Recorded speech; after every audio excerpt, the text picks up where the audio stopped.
Let's on the beat. Mikeje. Haha. Okay, Lorise. Tenga maringe zadis. Zene funa kutamnao. Nefanara rotu nolwa tiza tamzinye. Wa. Isi kwa ulumbelu ngavadi tininti mba usila farka fonga. Ulumbelu ngumandi atani tininti disiwele. Nefanala kilwa chano na nora dora zawinye. Nala kilwa chano ni teni rati zawinye.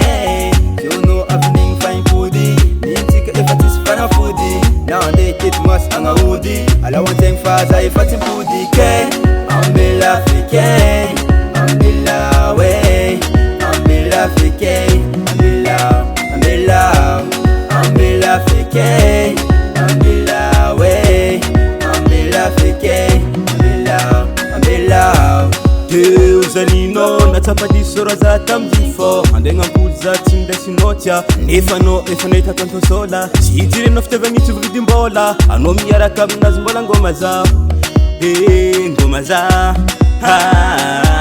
hizi kwa sora rati vya bizuchie kuvanga hizi kwa jeri rati nde kizumba kuvanga so ano evening fighting foodie nintika ifatis fana foodie night it must know anga udi ala wanteng faza fatin foodie ke ambila fike ambila way ambila fike ambila ambila ambila fike ambila way ambila fike ambila ambila. Okay baby machenjara chikaro alisa mangala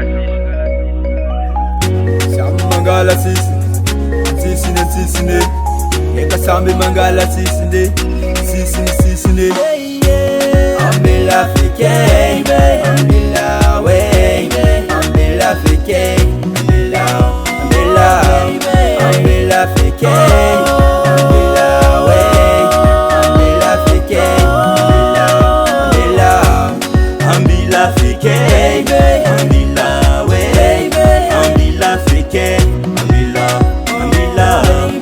Ambila fike, ambila way, ambila fike, ambila.